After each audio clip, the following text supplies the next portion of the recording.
Hello বন্ধুরা, good morning. কেমন আছো তোমরা সবাই? আশা করছি তোমরা সবাই অনেক অনেক ভালো আছো। আমরাও কিন্তু অনেক অনেক ভালো আছি। তো এই ভিডিওটা অনেক দিন আগেই করা হয়েছিল, কিন্তু এডিট করার জন্য আর তোমাদের সঙ্গে শেয়ার করা হয়নি। মানে এটা প্রায় সপ্তাহখানেক আগেকার ভিডিও, সপ্তাহখানেক না তার থেকেও বেশি হবে, 10-12 দিন আগেকার ভিডিও এটা। তো আমি ভিডিওটা করে রেখেছিলাম, তো মানে এডিট করার একদমই সময় পাইনি, শরীরটা খারাপ ছিল, তারপরে এদিকে বাড়িতেও একটু সমস্যা ছিল, সেই কারণে না আর এডিট করা হয়নি। আর এই যে দেখো, এখানে আমি ভয়েস দিয়েছিলাম, কিন্তু জানি না কী কারণে কোনো সাউন্ডই আসছে না, সেই কারণে আবার আমাকে নতুন করে এখানে ভয়েস দিতে হচ্ছে। তো কী বলেছিলাম এখানে সব কিছুই আমি কিন্তু ভুলে গেছি, যেখানে আমি কী বলেছিলাম। তো এই দিনটার কথা মনে আছে যে আমি হাতে শাখা পড়েছিলাম এদিনকে, সেদিনকার ভিডিও এটা। এই জন্যই বললাম যে অনেক দিন আগেকার ভিডিও। তো এদিনকে সকালবেলা আমি বরকে খাবার দিতে গেছিলাম, ওই দিনকে কিন্তু সোমবার ছিল, এইটুকু আমার এখনও মনে আছে। তো ওকে খাবার দিয়ে বাড়িতে এসে তারপরেই কিন্তু আমি ভিডিওটা শুরু করেছিলাম। তো দেখতেই পাচ্ছ যে একটা কুর্তি পরে বসে রয়েছি, আর বসেই আমি ভিডিও করছি। আর ওদিনকে প্রচণ্ড গরম ছিল, আর গরমে মানে কথা বলতে বলতে ঘেমে যাচ্ছিলাম। ওদিকে ফ্যান চলছিল, কিন্তু তবুও গরমে ঘেমে যাচ্ছিলাম। আর ওই টাইমটা প্রচুর গরম পড়ছিল, গরমে মানে এত পরিমাণ ঘামাচি হচ্ছিল যে অসহ্য লাগছিল, বসতেই পারতাম না ঘামাচির জন্য, মানে বসতে পারতাম না, শুতে পারতাম না, এরকম অসুবিধা হতো। আজকে আমার একটু কথা বলতে প্রবলেম হচ্ছে, জানি না কেন, ওই একটা বাড়িতে দাঁত উঠছে, সেই জন্য হয়তো প্রবলেম হচ্ছে। এখানে এখন এই যে দুপুরের জন্য রান্না বসিয়ে দিয়েছি, দেখো এখানে যে ডিম সিদ্ধ বসিয়েছি, আর এখানে পাঁপড় ভাজবো, কড়াইতে তেল দিয়েছি।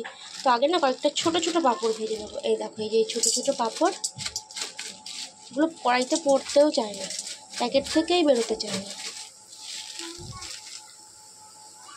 এগুলো, দেখো। আর এগুলো কড়াইতে দেওয়ার সঙ্গে সঙ্গে ভাজা হয়ে যায়, এই যে দিলাম সঙ্গে সঙ্গে হয়ে গেল, ফুলে উঠলো। ব্যাস, এবার নামিয়ে নেব। তারপরে এই যে আরও পাঁপড় আছে, সেগুলো ভাজছি, সেগুলো তোমাদেরকে দেখাচ্ছি। এটা আগে নামিয়ে নিই, এক হাত দিয়ে নামানো যাবে না। আর এবারে এই যে এই পাঁপড়গুলো ভেজে নেবো। এই পাঁপড়গুলো কিন্তু খেতে খুব ভালো লাগে। আগে ছোটো ছোটো পাঁপড় ভাজলে কতটা বড় হয়ে যায়, দেখো। এবারে একটা একটা করে এগুলো যে কটা আছে সব কটাই আজকে ভেজে নেবো। আগে একদিন ভেজেছিলাম, 2-3 দিন আগে, তো সেদিনকে রাতে ভেজেছিলাম। আজকে এখন দুপুরবেলা যে ডাল রয়েছে না, ডালটা দিয়ে খাওয়ার জন্যই ভাজছি। ডাল দিয়ে সাধারণত এইসব পাঁপড় ভালো লাগে না, ব্যাট পাঁপড় টাপড় হলে সেগুলো ভালো লাগে ডাল দিয়ে খেতে, বা আলুর চিপস। কিন্তু আজকে ঘরে এই পাঁপড় রয়েছে বলে এই পাঁপড়ই ভাজছি। আর চাটনির সঙ্গে যে পাঁপড় খায় সেই পাঁপড় আছে, ওই পাঁপড়গুলো তো ডালের সঙ্গে ভালো লাগবে না। আর এই পাঁপড়ের ভেতরে অনেক তেল ঢুকে থাকে, কাত করে করে, এই জন্য তেলটা, ওই দেখো আবার তেলের মধ্যে পড়ে গেল। কাট করে করে তেলটাকে একটু ঝেড়ে নিতে হয়। তো যাই হোক, এখন আমি ঝটপট করে পাঁপড়গুলো ভেজে নিই। আর এদিকে ডিমটাও দেখো প্রায় সেদ্ধ হয়েই গেছে। তো ডিমটা সেদ্ধ হলে খোসা ছাড়িয়ে, এখনও মশলা টশলা কিচ্ছু করা হয়নি, আমি তো পাঁপড় ভাজতে বসে দিলাম। তো যাই হোক, এখন রান্নাটা ঝটপট করে নিই, পাঁপড়গুলো আগে ভেজে নিই, পরে আবার কথা হচ্ছে। সবজি আমার সব কাটা হয়ে গেছে, এখানে কাঁকরোল আর আলু কুচিয়ে নিয়েছি, ভাজবো। আর এখানে এই যে ডিমের ঝোল করবো, ডিম সেদ্ধ করে খোসা ছাড়িয়ে নিয়েছি, আর ওখানে আলু কেটে নিয়েছি, একটা পেঁয়াজ কেটেছি, আদা কেটে নিয়েছি। এবার হচ্ছে মশলাটা বাটবো, বেটে তারপরে গিয়ে ঝোলটা করব। তার আগে না ভাজাটা করে নিই, মশলা বাটতে বাটতে আমার ভাজাটা হয়ে যাবে।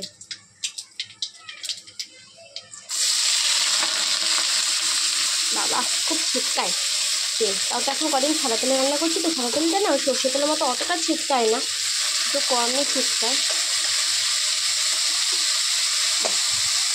দেখো, পেঁয়াজটা আগে ভাজবো, সেটা না ভেজে আমি আগে এই সবজির সঙ্গে দিয়ে দিয়েছি। যাই হোক, ভাজা করে নিই, এরপরে মশলাটা বেটে তারপরে রান্না করবো। তো দেখো, ভাজা তো হয়ে গেছে, এখন এই যে ডিম ভেজে নেব। কড়াইতে এই যে ডিমগুলো দিয়ে দিবি, 4টে ডিম আগে ভেজে নেবো। মশলাও সব হয়ে গেছে করা, ভাজাটা বসিয়ে দিয়ে মশলাগুলো করে নিয়েছি। আমার এদিকে টাইমটাও বেঁচে গেল, আবার ওদিকে জল আনতে যাব। এখন কটা বাজে? এখন বাজে 12:42। 12টায় জল আসে, জানি না গিয়ে জল পাবো কি না, এখন না পেলে সে বিকেলে আবার যেতে হবে।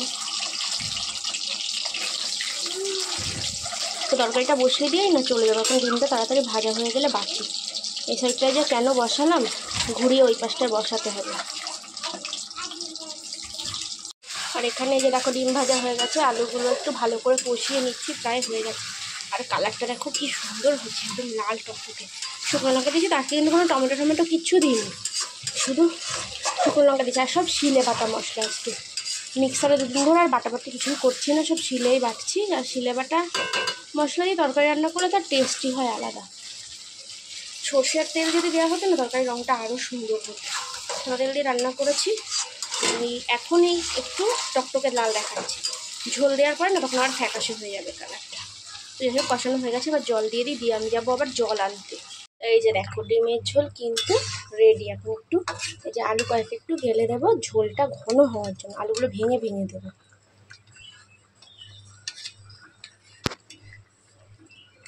এই আলুটা না মানে একটু শক্ত, একটু বড় ছিল এই আলুটা, আর অন্য আলু কালকে যে আলু নিয়েছে সেই আলু না, এই আলুগুলো আগে আনা ছিল বাড়িতে, তার থেকে একটা আলু ছিল সেই আলু।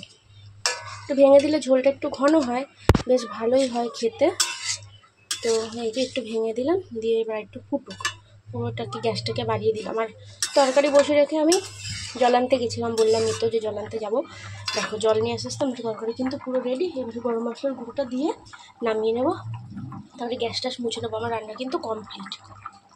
তো আমার হাতের শাখাটা তো অনেক দিন আগেই বেড়ে গেছিলো, মানে একটা হাতে ওই শাখাটা পোকা ছিল, এমনি খুলে পড়ে গেছিলো, আর হাতের শাখাটা বেড়ে গেছিলো। তো এখন আমি এই যে শাখাওয়ালা এসছে বাড়ির পরে, তো ওনার কাছ থেকে শাখা পরবো, সেই জন্য শাখা দেখছি। মানে প্রথমে যে শাখাগুলো দেখাচ্ছিলো সেগুলো আমার একদম পছন্দই হচ্ছিলো না। ওনারা কি বাছাই করা কয়েকটা ডিজাইন তো নিয়ে আসে, অতটা সেরকম মানে পছন্দসই পাওয়া যায় না। দোকানে গেলে যেরকম অনেক অনেক ডিজাইন পাওয়া যায়, তো বাড়ির ওপরে কিন্তু অতটা ডিজাইন পাওয়া যায় না। তো যাই হোক পছন্দ করলাম ওই মাঝখানের যে শাখাটা, এই যে আমার হাতে ওই মাঝখানের ওই শাখাটা আমার পছন্দ হয়েছে, তো ওটাই আমি পরবো। আর উনি প্রথমে অন্য একটা শাখা বের করেছিল একটু ধানের শীষ মতো ডিজাইন, তো ওটা আমার অতটা পছন্দ হলো না, সেই জন্য আমি দেখো এই শাখাটা পছন্দ করেছি। এটা একটু নতুন মতো ডিজাইন, এরকম ডিজাইন আমি আগে কখনো দেখিনি, তো সেই জন্য এটাই পরলাম। তো আমার খুবই পছন্দ হয়েছে। আর ওই লোকটা বলে গেল যদি তুমি শাখাতে কোথাও মানে টাক না লাগে বা গুঁতো টুতো না লাগে তাহলে কিন্তু 4 বছর একভাবে পড়তে পারবে, 4 বছরেও শাখা কিচ্ছু হবে না। এখন দেখা যাক ওনার কথাটা খাটে কিনা। এমনিতেই আমার হাতে শাখা অনেক দিন থাকে, আমি বিয়ের সময় যে শাখাটা পড়েছিলাম সেই শাখাটা আমি 3 বছর পড়েছি, মানে 3 বছরের থেকে একটু কম টাইম ছিল। তো ওই ছেলে হওয়ার পরে গিয়ে আমার ওই শাখাটা বেড়ে গেছিলো, এক হাতে বেড়ে গেছিলো, আর এক হাতেরটা ছিল, সেই শাখাটা ঘরেই আছে, ওটা আমি আর এখন আর পড়ি না। মানে বিয়ের জিনিস তো, বিয়ের একটা চিহ্ন, সেই জন্য ওটাকে আমি ঘরে যত্ন করে রেখে দিয়েছি। এখন পড়তে হলে নতুন পড়ি। আর বিকেলবেলা এই যে গরমের জন্য মাঠে এসছি, দেখো মাঠে কিন্তু খুব সুন্দর হাওয়া। আর রিহুবাবু এখানে এসে দেখো যে ঘাস পাতা ছিঁড়ে ছিঁড়ে খেলা করছে, এখানে এসে বসে পড়েছে। আর মাঠে এলে অনেক ওর খেলার সাথী পেয়ে যায়। তারপরে মাঠে ছাগল চড়াতে আসে, তো তখন আর কি ছাগলের পেছন পেছন গিয়ে দৌড়োয়। আর ছাগল গরু এসব রিহু খুব ভালোবাসে, মানে কুকুর বেড়াল ছাগল গরু এসব ওর খুব পছন্দ আর কি। তো ও এইসব ভালোবাসার মাঠে যেহেতু খোলামেলা জায়গা, আর বাড়িতে তো সবসময় ঘরের মধ্যেই থাকে, ওইটুকু জায়গায় ওরও কষ্ট হয়ে যায়, এই জন্য মাঠের দিকে নিয়ে আসে। তো এই জমিগুলো চাষ দিয়ে দিলে তারপরে আর মাঠের দিকে আসা হবে না। তো এখন দেখো এই যে দুষ্টুমি করছে। আর এই জমিটা, এই পাশের জমিটা চাষ দিয়ে দিয়েছে, দেখো এইখানে গিয়ে মাঠে নিচে হাঁটতে পারবে না ঠিক মতো, এই চাষ দেওয়া জমির ওপরে, তাও এখান দিয়ে দৌড়ে বেড়াবে। তো কালকেও এসেছিলাম এখানে, তো তখন পাটকাঠি নিয়ে দৌড়োদৌড়ি করছিল, মানে ছাগল চড়াতে ওরা পাটকাঠি নিয়ে আসে, তো সেইগুলো নিয়েই আর কি দৌড়োদৌড়ি করছিল। তো আজকে আর পাটকাঠি নেই ওদের কাছে, তো আজকে এমনি ওই যে হাঁটাহাঁটি করছে।